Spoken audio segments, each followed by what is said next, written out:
네, 추운데 이렇게 자리를 같이 해주셔서 대단히 고맙습니다.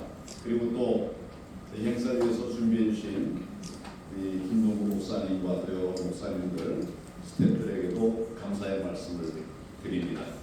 마침 지금은 이스라엘과 하마스가 전쟁 중에 있는데 딱 시기에 적절한 이런 주제를 가지고 같이 논의하게 된 것을 대단히 기쁘게 생각합니다. 저는 요즘 세상을 바꿀 힘이 교회밖에 없다. 교회만이 세상을 바꿀 수 있다. 이런 얘기를 하고 있습니다. 여러분, 제가 그냥 감성적으로 말씀드리는 것이 아니라, 여러분, 우리나라에 이제 정당도 있고 또 뭐 정부도 있고 뭐 여러 조직기관들이 있지만은, 그러나 지금 이 어떻게 보면 무너져가는 또 흔들리는 이런 대한민국을 바꿀 힘이 그곳에 없습니다. 우리밖에 없다. 교회밖에 없다. 저는 이런 생각을 하는데, 교회도 또 많은 문제가 있어요. 교회는 교회대로 전에 없었던 걸 많은 문제들이 이루어지고 있죠. 그래서 그것을 해결의 방법은 결국 회개로부터 출발해야 되지 않을까 이런 생각을 합니다. 이걸 해결하고 대한민국을 제자리에 돌려볼 하나님이 우리나라에 두신 비전이 계셔요. 그런 비전과 뜻을 이룰 수 있는 나라로 나아갔으면 좋겠다, 이런 생각을 가지고 우리 자리에 왔습니다. 안녕하십니까? 황교안입니다. 팔레스타인 가자 지구에 거점을 둔 이스라엘 조직 하마스가 이스라엘을 기습 공격한 지 오늘 27일째입니다. 거의 오늘 27일로 거의 2달이 다 되었습니다. 하마스 공격으로 이스라엘에선 약 1,400명 정도가 숨졌고 또 많은 인적, 물적 희생이 있었습니다. 조속히 전쟁이 마무리되고 평화가 되찾아오기를 기원합니다. 140여 년 전 이 땅에 기독교가 처음 전파되고 자유 대한민국은 자유와 정의, 진리를 향해서 힘차게 달려왔습니다. 한국교회는 낮은 곳에서 우리 국민들과 피와 땀과 그리고 눈물 등 정말 애환을 함께 왔었습니다. 일제강점기에는 민족의 자주와 독립을 위해서 헌신했습니다. 해방 이후 분단과 전쟁의 아픈 상처를 딛고 오늘날 자유 대한민국을 건설하기까지 빛과 소금의 역할을 다했습니다. 부당한 침략과 지배로부터 진정한 자유를 찾고 또 불평등과 억압으로부터 정의롭고 또 나라다운 나라를 세우는 숭고한 여정이었습니다. 대한민국이 숱한 반란을 이기고 경제적 또 정치적으로 이만큼 발전한 데에는 우리 그리스도인들의 수고와 기도가 있었습니다. 그 길에서 한국 교회는 참으로 큰 힘이 되었던 것입니다. 나라가 위기에 처할 때마다 꺼지지 않는 촛불이 되어서 공의를 선포하고 정의를 지켜냈습니다. 지치고 힘든 우리 국민들을 생명과 사랑으로 품어서 안고 왔습니다. 이 땅에 기독교가 들어오면서 근대 교육이 문을 열었습니다. 시작이 되었습니다. 그리고 근대 의료가 비로소 시작이 되었습니다. 거기에 교회까지 더해서 그 세 가지, 저희 교육과 의료와 교회가 대한민국의 성장의 오늘을 이루어낸 것입니다. 이 모든 것이 다 하나님의 은혜라고 저는 생각을 합니다. 드디어 사회적 약자들에게 대응과 치료의 기회가 활짝 열린 것입니다. 지금 병원 가지 못해서 고통받는 사람들 거의 없습니다. 굶어 죽는 사람도 없습니다. 이것이 하나님의 은혜라고 생각합니다. 약하고 가난한 사람들이 교회, 학교, 병원, 지역사회 각 분야에서 자신들의 목소리를 낼 수 있게 되었고 우리 사회를 깨어나게 하는 큰 힘이 되었습니다. 약자라고 말 못하는 사회가 아니고 가난하기 때문에 할 말 못하는 이런 나라가 아니라 누구라도 자유롭게 본인들의 뜻을 펼칠 수 있는 그런 나라가 되었습니다. 그래서 기독교는 대한민국 근대화와 산업화 그리고 민주화의 원동력이 되어 왔습니다. 존경하고 사랑하는 우리 성도 여러분, 한국과 이스라엘은 오늘의 성공을 이루기까지 많은 공통점을 가지고 있습니다.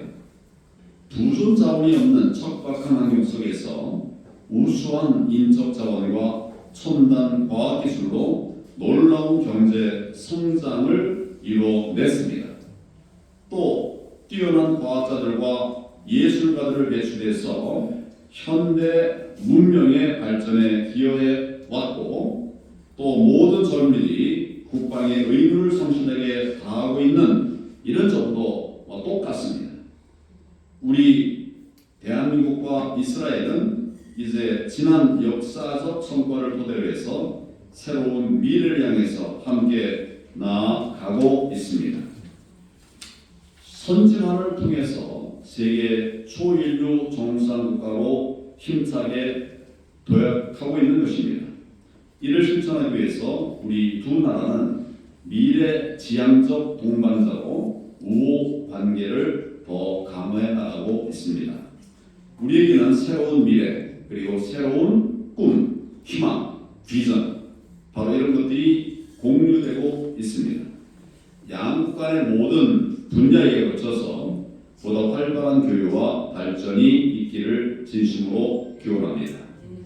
우리나라와 이스라엘 많은 분들이 함께 온 마음과 정성을 다해서 드리고 있는 오늘 이 기도와 간구를 하나님께서 들어주실 것으로 확신합니다.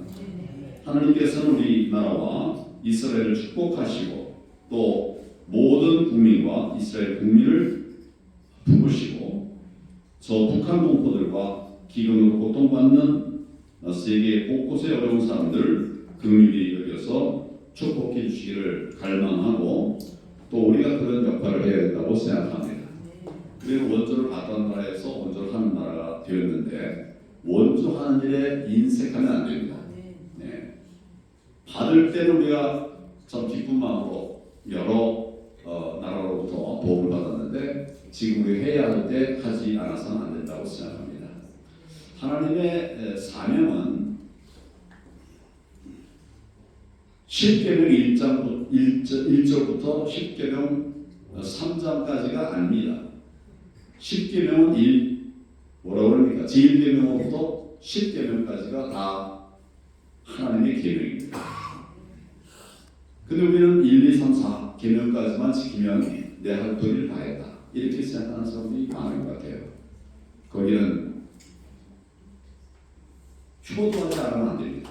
남의 물건 탐내면 안 됩니다. 도둑질하면 안 되고 거짓말하면 안 됩니다. 이것은 세상의 교훈이 아니라 하나님의 교훈입니다. 세상이 지금 거짓말이다, 뭐 가짜 뉴스 한다, 무슨 남 탓한다 그런 많은 지적을 받고 있는데 우리 그리스도인들이 관심이 없습니다. 지금 10계명의 3계명부터 5계명부터 10계명을 우리나라가 안 지킵니다. 우리나라의 상당수가 우리 그리스도인들입니다. 우리가 이 일 게을리 해서는 안 됩니다. 우리나라가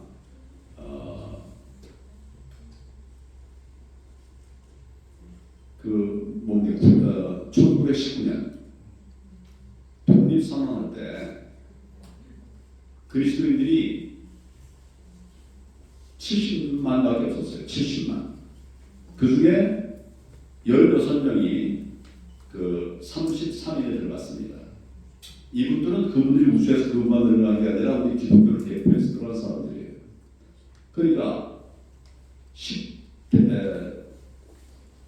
70만 중에 16명이 들어갔다. 지금 우리 기독교 세가 1000만이다. 하지만 이 나라를 바꾸는 그런 큰 틀에 들어가서 역할을 하지 못합니다. 다 우리끼리 얘기해요. 우리는 김한욱의 목사님 훌륭하다고 말하고 또 오왕욱의 목사님 훌륭하다고 말하고 또 뭐 말하지만 세상에서는 몰라요. 아, 큰 교회 목사님이야. 그러지 그 목사님 존경해 하지 않습니까?